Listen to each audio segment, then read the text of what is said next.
Well, this is Vera. There are moments of your life as you've known it, touching your life as it is coming into being, that can ache. And so there are moments where there can be, it's like you've touched a nerve, or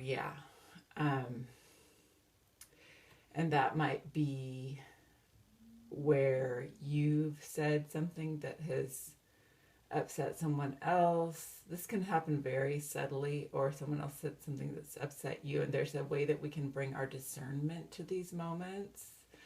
So there is, the way I'm phrasing it now is there may be a twin flame ache, and there's a divine union discernment, and people might talk about this as your 3D and your 5D perception, but really how I'm thinking of it now, we think of destiny and we think of free will. What I think of now is that there is your consciousness, and then there is the circumstance of your embodiment, and there's the circumstance of your temporality when you're living in time, right? There are ways in which this will require bringing all of your abilities to bear from all realms and aspects of yourself in order to navigate such wholeness that it may ache because there's like a strength and fabric and expanse that's unfathomable to us. We can't express it in our language, but you know who you are. You know who is precious to you. You know, There was a moment when a dear friend of mine said, "Oh, no relationship is worth all this." I think she said, "No man is worth all this." And I said to her, "I'm worth it. Like, I feel like I am worth this." So there's like a moment where you're following your own heart and your own knowing, and it takes a lot of discernment, and possibly experience, possibly not. For me, it's taken experience. Always that bar for me is that Caroline Myss thing. How do you know in a relationship if when you're over compromising or what, or, and she said, if you betray yourself. Okay, so there's a way in which you need to, take the care and have that as that's the bar in a way. Like, you don't betray yourself, but the way that we understand that is complicated, because I think there's ways that in the past, perhaps, and I'm just going to speak of it as the past, we may have thought we were not betraying ourselves by protecting ourselves in ways that actually, in the end, perhaps were a form of self-betrayal. Okay, so as Venus made a certain aspect to Jupiter last night, sort of the expansiveness of love, within that, I said something that I think upset someone I care very much about, or touched a nerve. And then there was somewhat of I don't know, it was all very gentle, but like just kind of shutting down of the conversation. And I mean, anyway, so there's ways that each person could have got very upset, or, just, there is such tenderness in coming into this alignment, and such a gentle touch, which is necessary, or I don't even want to use the word necessary, but it just is of that. It's of that. It's what that is, really. I got the King of Pentacles, King of Pentacles, and Eight of Wands. So like a very grounded, very certain, and then also there's a grounded certainty, and then there's a playful communication. but still we'll come into moments where we're communicating things that maybe we've never even tried to communicate to anyone else before, and that can feel scary, and that can feel very tender, and that needs to be held very carefully. But also, if you do take a misstep, something that Kai Pacha said in one of his Pele reports, if you watch him, this was about 5 years ago when I first started watching him, was talking about judgment. Okay, so revelation. There's revelation. This is all in the energy of divine union. So the energy perhaps between the twins, or between the archetypes of divine masculine, divine feminine, or counterpart and counterpart, as all of the old terms kind of are superseded by this incredible new time. Anyway, so he said it's going to take a ton of forgiveness, and that's self-forgiveness and forgiveness of others. And not in any way, again, that portrays yourself. It's about discernment. So there's these aches on this journey toward this wholeness and this gorgeous relationship.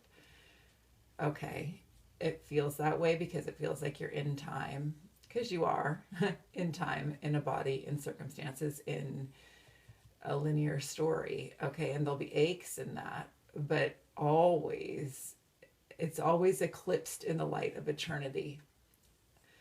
I forget where that phrase is from. Maybe it's from the Bible. I don't know. But it's eclipsed in the light of eternity, which is the truth of the wholeness of each gorgeous soul, as we all are embodied and are kept alive by our dear hearts, which pulse starlight, which is source love. Okay, but anyway, as you go through your week, you might want some cards, right? So it's the first day. This is timeless, but it's the first day of October 2019 as I'm recording it. So revelation is coming steadily, and sometimes those moments are moments of ache, but they do draw you closer together and each into the fullness of each self, and farther into the discernment of the preciousness of certain connections. For the divine feminine, we have the Queen of Swords, so this clarity, but look in this deck, it's very happy clarity. It's a happy clarity. And for the divine masculine, we have the Devil, so it is feeling trapped.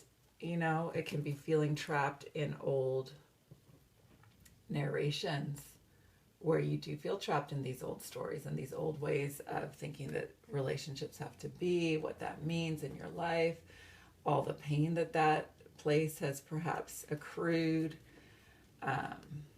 And both of these, each of these are within each, right? Okay. It's like that yin yang, where there's the drop of light in the dark and the drop of dark in the light. And that's the universe, and it's gorgeous. Okay, what else can we say? How is the divine masculine collective as a sort of traditional archetype and an experience of many men throughout time? The Fool. That's how we're being supported. And I was saying yesterday, or not yesterday, but in my last reading a few days ago, this is a strategic Fool, not in any kind of manipulative way, except for like the very most neutral form of manipulation, which is like working with the materials at hand, right? But like it's a strategic Fool, so it's a very loving Fool and a curious Fool and a happy Fool, but also one that really is grounded in knowing the self. And remember how the King of Pentacles came up at first? So it's a knowing of the self. So maybe when there's a retreat on either side, this is coming out on the masculine side, when there's a pause and an ebb, and then there will be a flow. Divine Love Crystal Grid was talking about that. Nature trusts in that pattern. As humans, we're kind of like, we're going forward in this pattern, and we like want to know what the end point will be, you know. Trust in the flow of your own even mood and moodlets, and like trust in your counterparts knowing how to best care for themselves in this, and you care for yourself in this. And for the divine feminine, what is coming up from the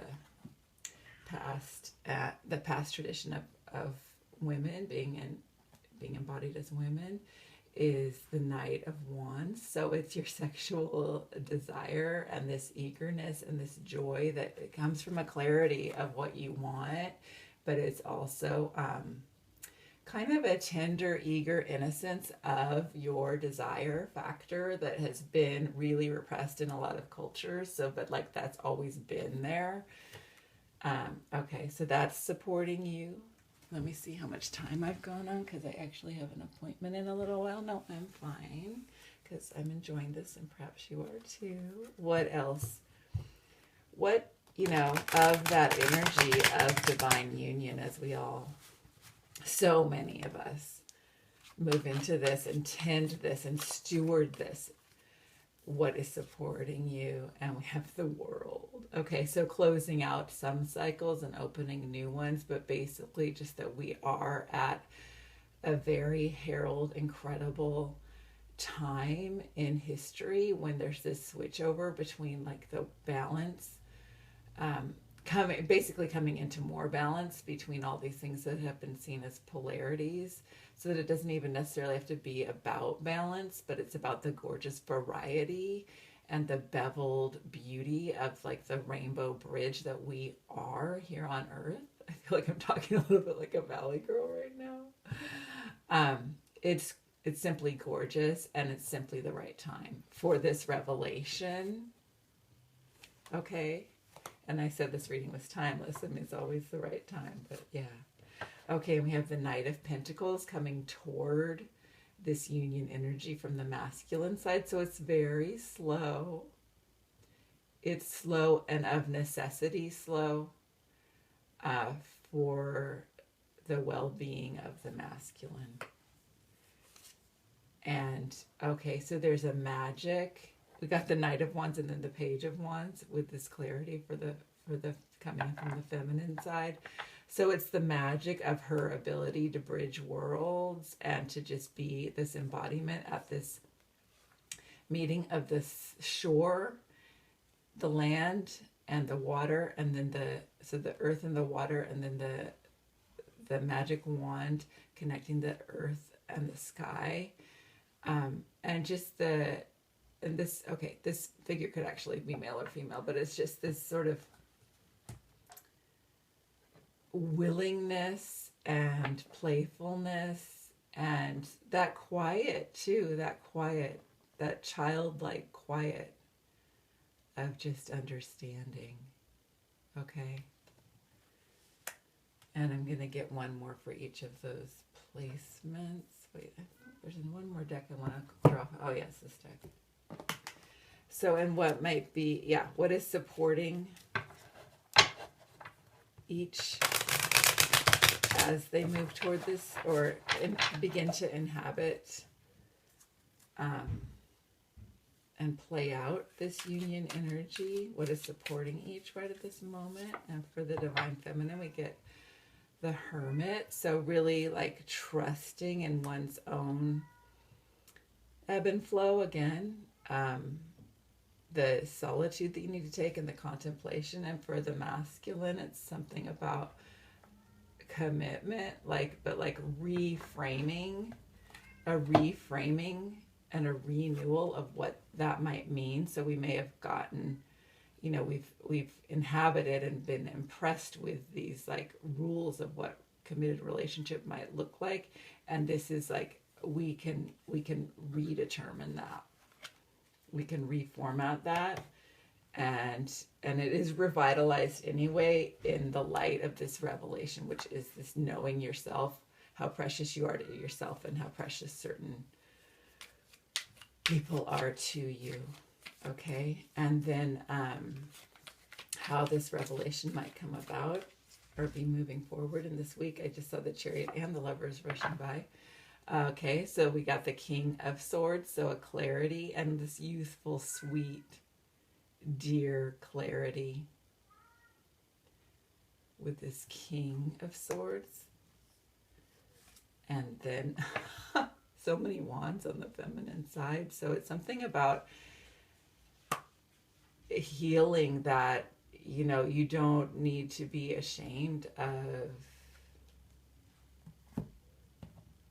going after what you desire, but in this gentle way, like being open and receptive, but also being active in it too is okay.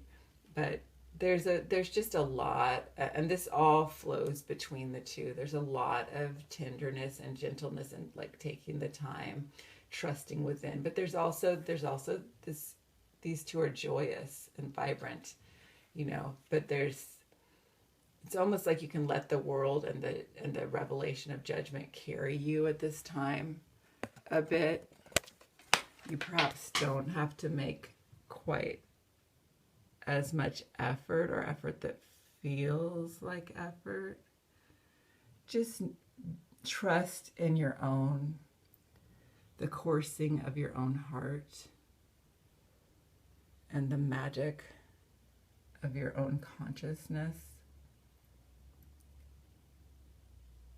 the sumptuousness of your clarity, of your being here at this time, and of your deeply, deeply trusting in yourself, which allows you to deeply trust in others, especially those that you feel such love for.